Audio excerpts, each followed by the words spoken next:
What's up, y'all? It's Lost Griff, your favorite Tom and Jerry main, back with another video talking about these new patch notes that just came out. These were posted extremely recently, probably about an hour ago, and I'm gonna be talking about them.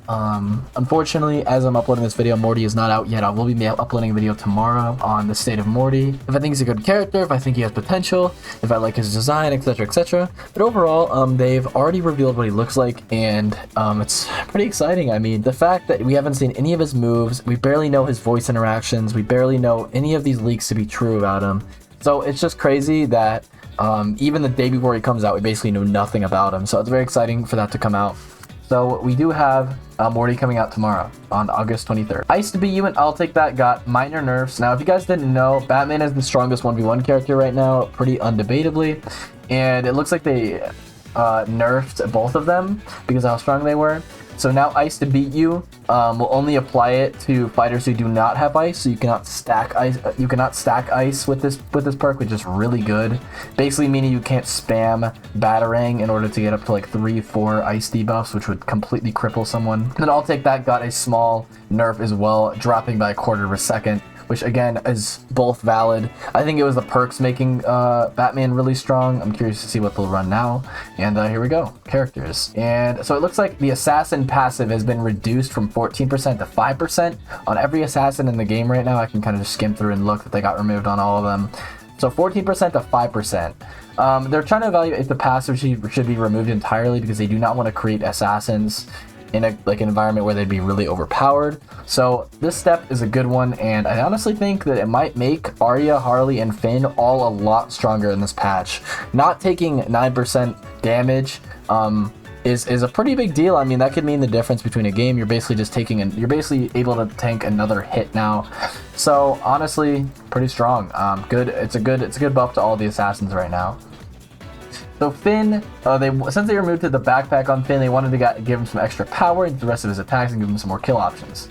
So they buffed his high 5 from base damage 5 to 6, and then now the base damage is increased by holding and charging the attack. So now you can use it to kill more efficiently, and I guess it'll be a better kill move. So I guess that's fair. It was already, a decent move, but at high levels it was really predictable, and you could kind of just dodge through it. But now it looks like they buffed it, and that's good.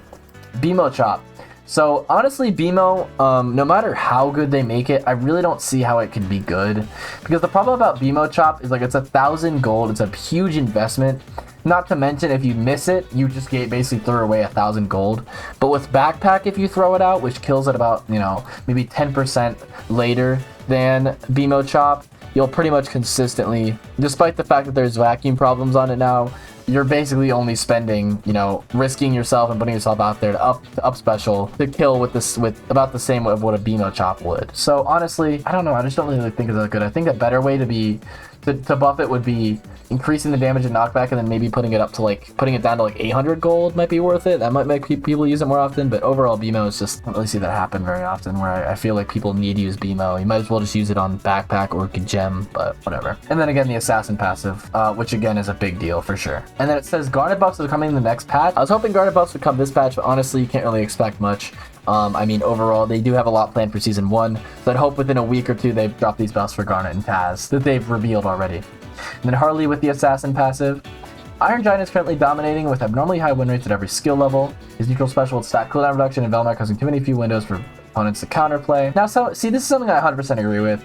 I think that Iron Giant, I mean, even in 1v1s, he's just insane, dude. Even on, combo heavy characters, having super armor and then having moves that basically are all based around not letting you play the game.